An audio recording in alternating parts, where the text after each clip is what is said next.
a pessoa vai ficar de novo, não O é normal. inferno da gota, a pessoa não tem sossego para dar aula. Normal não.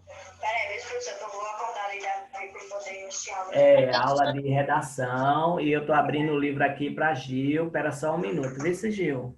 É cento e quanto, Gil? Cento e quanto? Não, é 202. 202. É. Oi. Essa aula que você de prestar atenção, copiar ou outra coisa? Vai ser prestar atenção. Agora, se você não tiver copiado, aí você vai ter que copiar, viu? Tá certo, professor. Então, aula de redação do 8º e 9º ano, a revisão para a prova de amanhã, para o teste, né? Daqui a pouco é teste para todas as séries. Teste de inglês. É teste de inglês hoje, né? Disseram que é teste de inglês. Ai, tá tão bom, viu? Ai. Gil, Oi. qual é a página? Página 202. 202 é um infográfico aqui. Não, então vamos para a civilização árabe. Não precisa esse infográfico, não, né? É a próxima, né? Então vamos para a próxima. Não precisa o infográfico, não, né? Então pronto, Só vamos se fazer. você quiser, o infográfico, se você Não, quiser. não precisa não, que eu também não vou fazer. Vamos para 203. Aí, só um minutinho, deixa eu aumentar aqui. Tá. Menino, o povo nessa pandemia tá tudo com o cão no couro. O pessoal tá achando que já terminou, aí estão se soltando, né? E tem esses gaiatinhos que não tem o que fazer, aí fica... Deixa eu aumentar, vê se... Tá. Eu vou tirar o microfone, vai ficar só com fone de ouvido. Aí tu pega, se precisar de alguma coisa, de Marconildo, passa aí. Tá certo, tá. Valeu, obrigado aí. Então, a civilização árabe na Idade Média. A civilização árabe desenvolveu-se na Península Arábica, onde predomina o clima árido do deserto. Além das migrações dos bárbaros, a Europa foi atingida por uma grande expansão dos árabes que alcançaram o sul do continente, iniciado no século VII.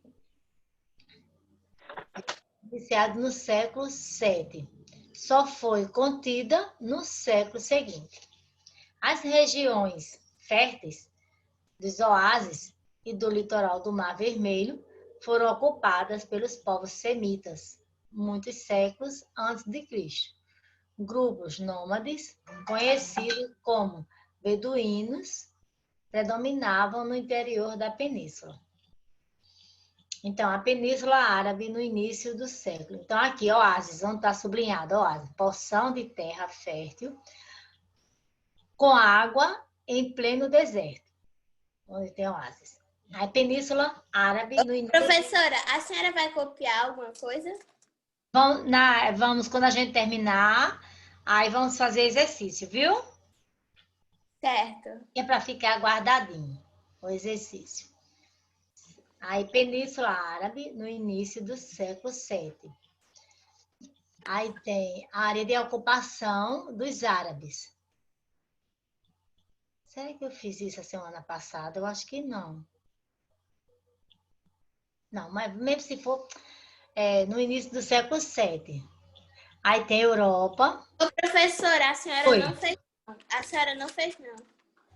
Não, fiz não. É porque eu tava. Foi porque eu me lembrei, médico, foi. Né? Sofia não Oi? estava no médico? Aham. Menina, ela pintou os cabelos. Menina, Eita, é mesmo, como ela tá bonita. como ela tá linda. Ah, é mesmo. Eita. Eu ainda não tinha nem olhado, viu? Se eu só Pronto, aqui aí. Então, sim, Península Árabe, no início do século VII. Aí tem o Oceano Atlântico, aí nós temos aqui a Europa. O que foi? Meu Deus, o que tá vendo? A bruxa tá solta, é? Eu sei, né? Isso. Ai, tá, Jesus, misericórdia. Sim, Aí a bruxa está solta, misericórdia, meu Deus. Sim, aí nós temos Europa, África e Ásia. Aqui nós temos a área de ocupação dos árabes, que está mostrando, né? Europa, Ásia e África. Aí nós temos esses pontinhos que está mostrando, é onde tinha a ocupação, né? Então nós temos Etachabana, na Pérsia, Islã. Nós temos Medina, que é Iatebe, Meca. Nós temos Reimia, é um nome bem difícil. Aí, Síria, Gaza, Petra. Deixa eu ver mais onde a gente tem a ocupação. Samarcanda, né? Que é aqui na parte da Ásia. Etacabana.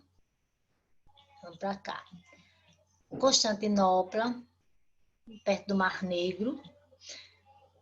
E pronto, esse daqui eram as ocupações, onde tem todos esses pontinhos, era o lugar que tinha as áreas de ocupações árabes, né?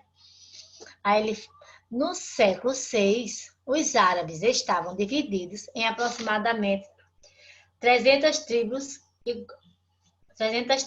Algumas se fixaram em núcleos urbanos como Meca e Atrado, mas a maioria se distribuía pelo interior da Península Arábica. As diferentes tribos eram independentemente e governadas por sheiks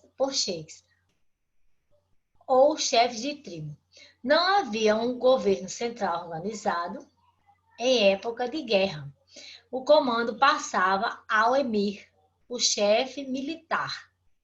Os árabes eram politeístas e seus ídolos ficavam em um santuário chamado Caaba, localizado na cidade de Meca. A cidade era dominada pela tribo Coraixita, guardiã do templo sagrado. Meca era parada obrigatória das caravanas de mercadores que vinham do sul da Península Arábica, ou da Síria e da Babilônia. Por isso, uma das características das cidades era seu intenso comércio. A cidade também recebia peregrinos de todo o mundo árabe, que vinham visitar a Caaba e participar das festividades religiosas. Os coraixitas beneficiavam-se do intenso comércio resultante da movimentação dos visitantes. Aí aqui tem dizendo peregrinos, pessoas que fazem viagem, geralmente de longas, para lugares considerados santos. E aqui tem, o desenho representa a cidade de Meca por volta do século VII. No centro está a Caaba e à sua direita o poço de água onde todos os abasteciam. A essas eram construídas bem próximas uma das outras e tinha o teto, as casas, desculpa, que está uma setinha em cima, desculpa. As casas eram construídas bem próximas uma das outras e tinha o teto plano. Então aqui está mostrando, tá vendo? Representando a cidade de Meca, como era representada. Aí aqui tem fonte elaborada em base, então aqui é a cidade de Meca. E o que a gente estava lendo foi a civilização árabe, na Idade Média. Então, Maomé e a unificação árabe.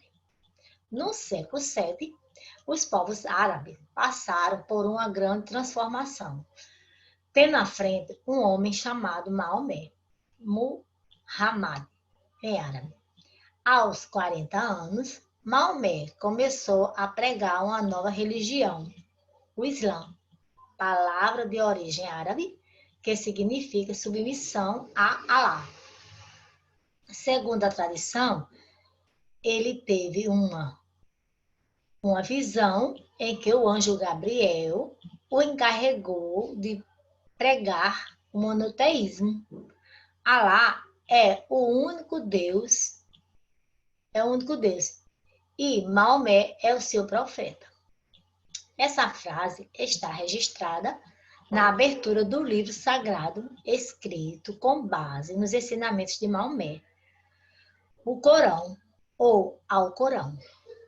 Os nomes Islã, Islão e Islamismo são sinônimos e referem-se à religião criada por Maomé. As pregações de Maomé, aos poucos, conquistavam muitos seguidores, chamados de muçulmanos ou islamitas, e colocava em risco os interesses dos coraixitas, negar o politeísmo e condenar os ídolos adorados na Caaba. Significava acabar com as peregrinações de fiéis que alimentavam a vida comercial da cidade. Maomé também defendia que os ricos contribuíssem com pequena quantia para ajudar os pobres. Por tudo isso, a tribo da qual Maomé descendia, passou a persegui-los. Em 622, Maomé e os muçulmanos deixaram Meca e foram para a antiga cidade de Yatreb, que passou a se chamar Medina, palavra de origem árabe, cujo significado é cidade do profeta. Esse acontecimento chamado heresia, palavra árabe que significa fuga, foi transformada no marco inicial do atual calendário islâmico. Nesse período, muçulmanos sobreviviam com a ajuda das tribos de beduínos, que pilhavam as caravanas que atravessavam a Península Arábica, principalmente as que abasteciam Meca, contribuindo para o seu enfraquecimento. Então, aqui, ó, Alá ou Alã, nome com o qual se denomina Deus no islamismo. Profeta, aquele que anuncia a vontade de Deus. Então, Maomé, que era um profeta, né? Ele anunciava, né? E Alá é o nome no qual denominava o Deus no islamismo. Aí Marco Nildo vai ter que passar a página adiante um pouquinho, viu, Marco Nildo? Eita, Sofia, só viu esse perequetão. Marco Nildo, tu passa a página aí adiante, vice? Que é para eu ler o restante. Passa a página mais um pouquinho.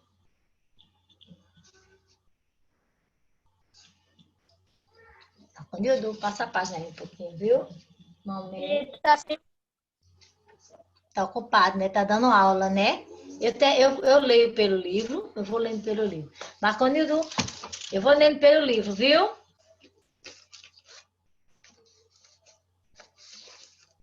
Então, aí embaixo, aí eu li até o seu enfraquecimento, não foi? Aí aqui no livro tem, quem era Maomé?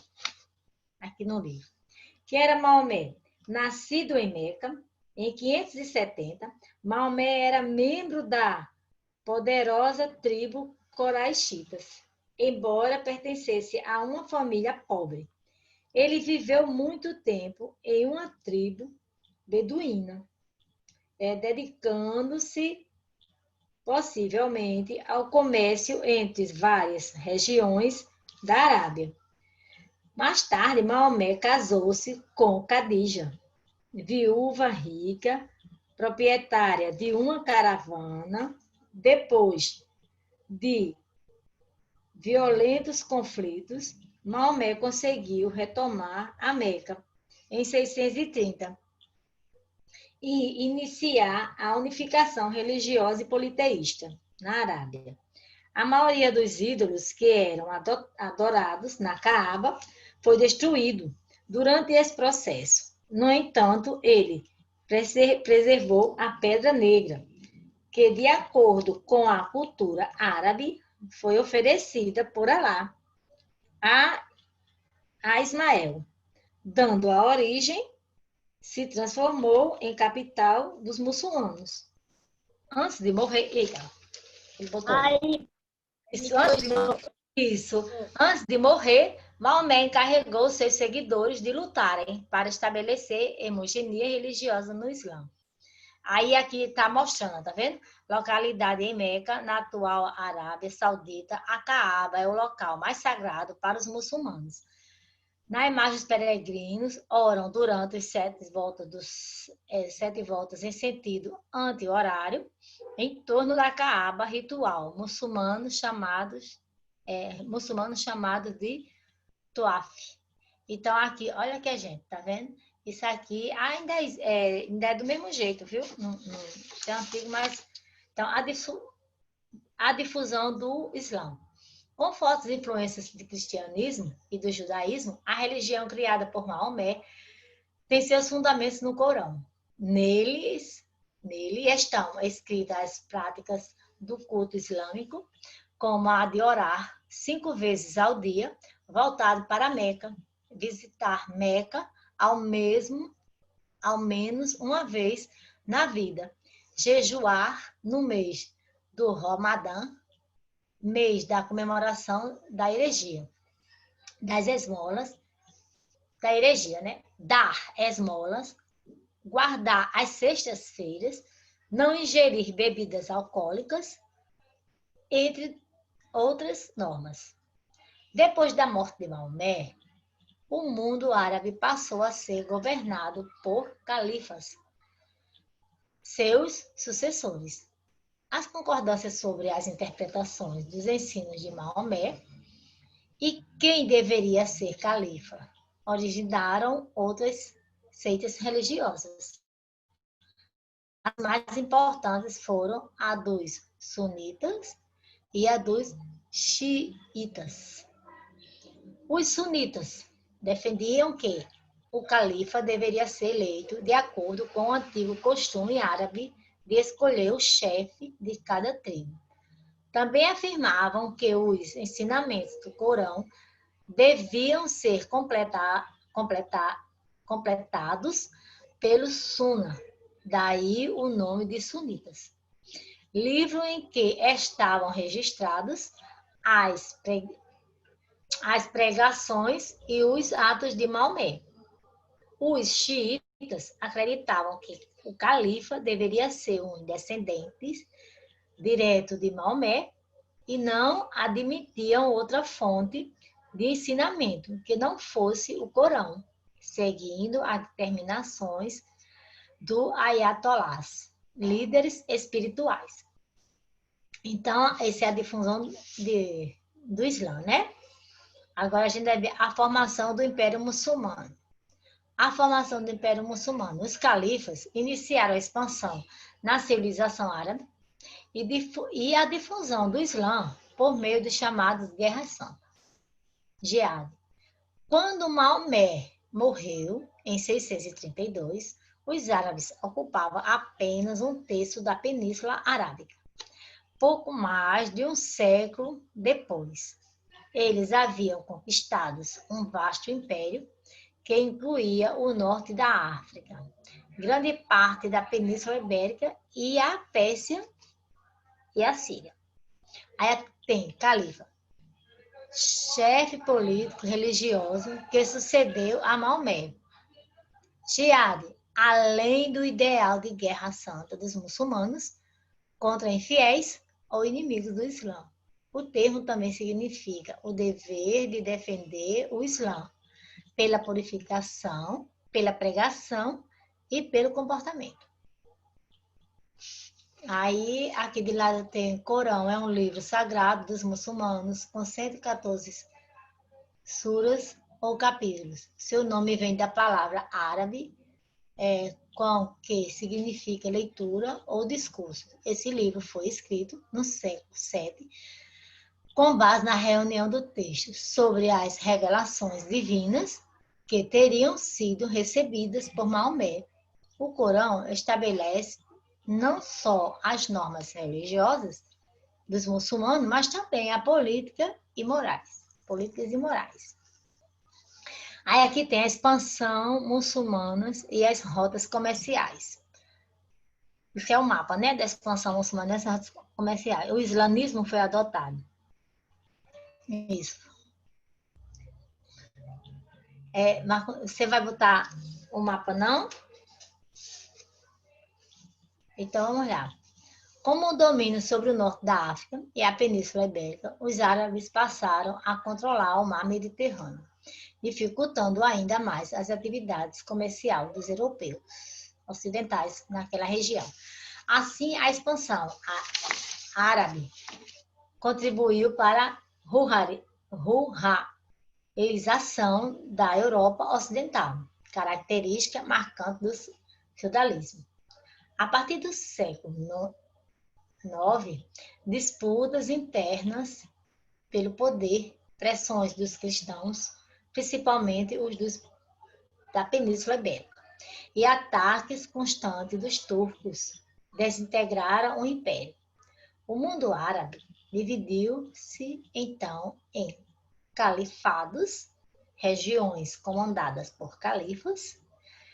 Mesmo depois de extinto o Império Muçulmano, o islamismo continuou a se expandir e exerceu forte influência sobre os povos da Península Ibérica e, consequentemente, sobre os povos da América localizados pelos portugueses e espanhóis.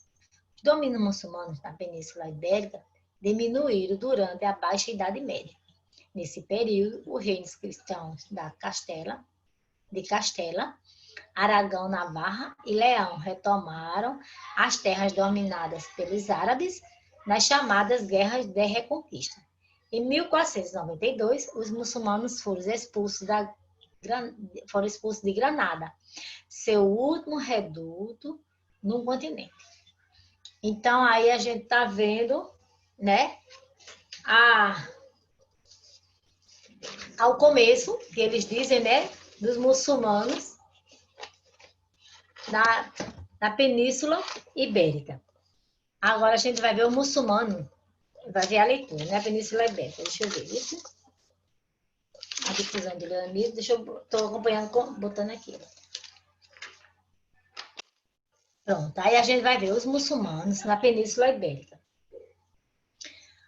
A presença dos muçulmanos na Península Ibérica deixou profundas marcas na história dos povos da região.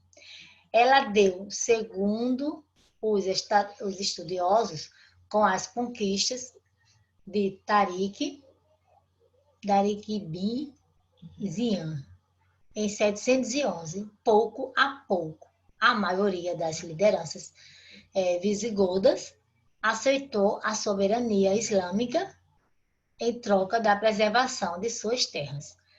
A língua árabe se espalhou pela península e superou até mesmo o latim, que era falado desde a dominação romana. Os muçulmanos garantiam aos povos locais a preservação de seus bens, de sua liberdade, não seria escravizado, e de suas crenças, como a cristã. Em compensação, as pessoas assumiram o compromisso de pagar uma contribuição territorial, um tipo de imposto em moeda ou em produto, trigo, cevada, vinagre, mel, azeite, etc. No norte da península existiam pequenos reinos cristãos, apoiados em uma economia pastoril agrícola. Ao sul, os muçulmanos ergueram uma brilhante cultura urbana, com palácios, jardins e outras construções, em que circulavam califas.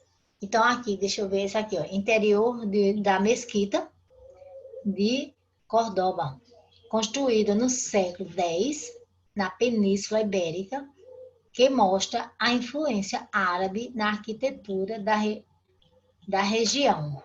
Essa foto foi de 2018. Linda, né? Bem feita. Que é bom. Aí tu pode... Olha, tá vendo? É a foto. Aí tu pode passar adiante. Vê se Marconildo passar mais um pouquinho para eu terminar de ler. Isso, obrigada. Vá, meu amor. Fecha a porta, por favor. Isso. Aí tem...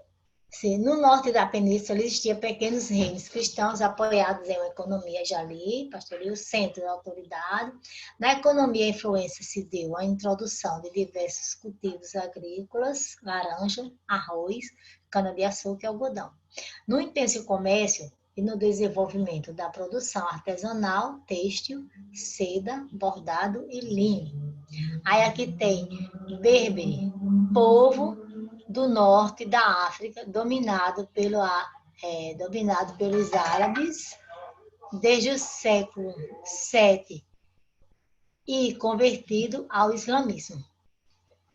A cultura árabe. O legado árabe pode ser observado em muitos campos.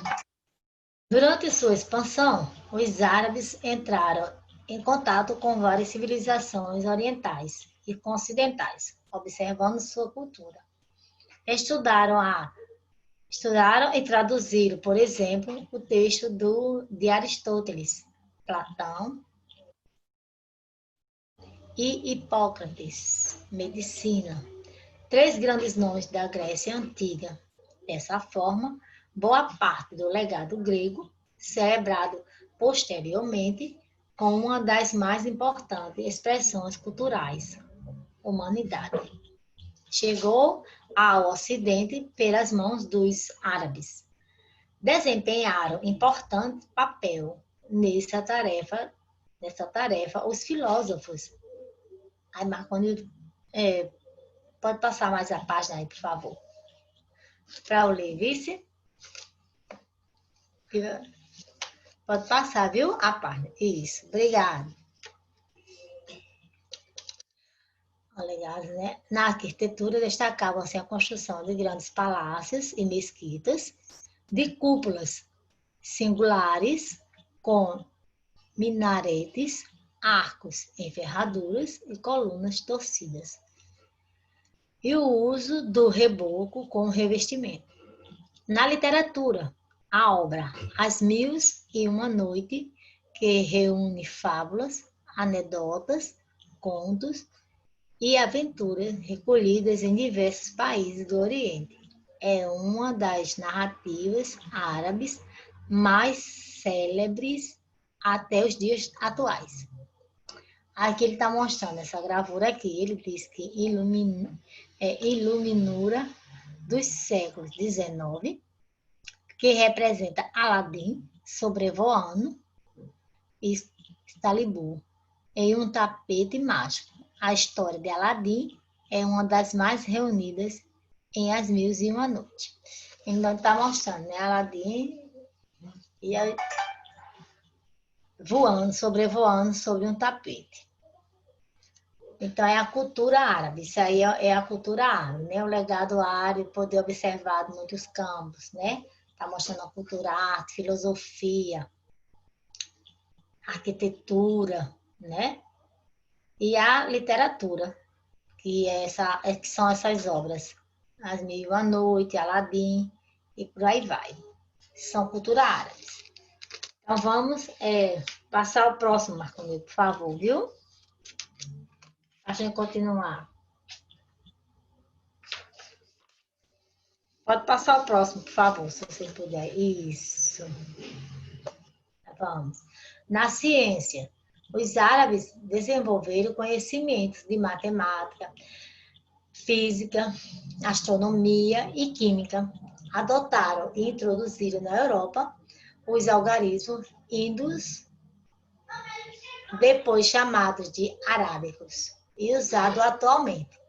Também divulgaram o zero para representar o vazio. Uma série de instrumentos astronômicos usados pelos europeus nas grandes navegações. Foi trazida ao Ocidente pelos árabes, que os estudaram e os desenvolveram, com base nos documentos gregos. Eles descobriram diversas substâncias, entre elas o álcool, o fósforo, a benzina, o mercúrio, o ácido sulfúrico, e ainda trouxeram para o Ocidente 3 grandes invenções chinesas: a bússola, o papel e a pólvora. Na medicina, os árabes alcançaram os importantes avanços. A produção de medicamento, o desenvolvimento de tratamentos, o uso da anestesia em cirurgias e a identificação da natureza de doenças contagiosas, como a varíola e a tuberculose. Aí aqui, ele está mostrando, isso é uma cena de cauterização reproduzida de um manuscrito, peças sobre cirurgia imperiais, de cerca de 1300. Então, está mostrando como era. Aí, aqui tem o Pátio dos Leões no interior. Aí, Marconi, isso, obrigada. Muito obrigada. Pátios dos Leões no interior do Palácio de Alhambra. Nesta imagem, podem ser observados detalhes típicos da arquitetura e da decoração árabes. Eles demonstram o vasto conhecimento de geometria e matemática alcançada pelos árabes. Granada, Espanha. Então, árabe da Idade Média, na Cláudia Beltrão. Então, olha só, aqui é o Pátio dos Leões. Lindo, lindo, muito bonito, né? No interior do Palácio de Alhambra. Foi, meu amor, tá certo você. Aí, vamos ver um pouquinho, saiba mais. Vamos ler um pouquinho, saiba mais. Isso. Marconi, bota aí, passa mais um pouquinho para eu ler, saiba mais. Então, a civilização árabe se estendeu além da Península Arábica, no sudoeste da Ásia, alcançando os territórios que correspondem à Argélia, Egito, Iraque, Jordânia, Líbano e Marrocos. Embora a maioria dos árabes siga a religião islâmica, existem também árabes cristãos e de outras religiões. Passa aí mais adiante um pouquinho, Marconi. Por ler saber mais, está ocupado, né? Está dando aula. Eu vou ler do livro. Quando ele passar, aí eu vou ler do livro aqui. Deixa eu ler um pouquinho do livro. Quando ele passar, Aí aqui tem. O islamismo surgiu na Península Arábica e se espalhou pelo mundo, adotado por povos árabes e não... Pronto. Valeu, obrigado, Marconi. O islamismo surgiu na Península Arábica e se espalhou pelo mundo, adotado por povos árabes e não árabes. Muçulmanos, maometanos, islâmicos, são denominações comuns para os seguidores da religião de Maomé. Povos turcos não são provenientes da Península Arábica, mas da Ásia Central. Ao longo dos séculos, o avanço desses povos sobre áreas do Oriente Próximo facilitou a assimilação do islamismo. A população da atual Turquia é majoritariamente muçulmana. Na Idade Média, os termos sarraceno, povo nômade que vivia nos desertos entre a Síria e a Arábia antes do islamismo, e o mouro, povo da Mauritânia, região no norte da África, denominada pelos árabes. Foram usados... Vixe, Nossa Senhora, meu Deus! Como é que o pessoal bota um som desse, uma hora dessa? Sim, meu Deus, um som da moléstia aí na rua. Conexões com matemática. Como vimos, os árabes entraram em contato com várias civilizações orientais e observaram sua cultura da Índia. Por exemplo, eles se inspiraram na noção Súnio, palavra em sânscrito que representava o vazio, o nada. Os primeiros vestígios dessa noção foram encontrados nas civilizações babilônicas e maias, além da indiana. Ao dominar o Mediterrâneo, os árabes difundiam os súnios, que traduziam por Sif, passando para o latim como Zipiro. É o que conhecemos por zero, difundido com a popularização dos algarismos arábicos, adotado amplamente no final da Idade Média. O zero é um algarismo indispensável em nossos sistemas de numeração. Sem ele, teríamos dificuldades para diferenciar uma dezena de uma unidade ou o número 12 do número 120. Hoje, não conseguimos imaginar o mundo sem o zero. Os algarismos, o zero, são uma invenção dos árabes, exclamou Aidin. O que o senhor está fazendo conosco, senhor Roche? Não esperava isso da parte de um velho amigo? Desculpe, Habib. Era o que eu também acreditava, até outro dia, mas é um equívoco. Os algarismos que utilizamos hoje foram inventados pelos indianos na Índia. É assim. Não há para reescrever a história. Então, menino, pelo amor de Deus, aqui está um som que botaram. Desculpa, Rabi. Sim. Então, você pode me explicar porque todo mundo diz algarismos arábicos? Quantos algarismos chegaremos a Bagdá? Explicou o senhor Roche. Os árabes os chamaram de figuras indianas. Um matemático, membro da Casa de Sabedoria, redigiu um tratado para divulgá-los e descrever a maneira de utilizar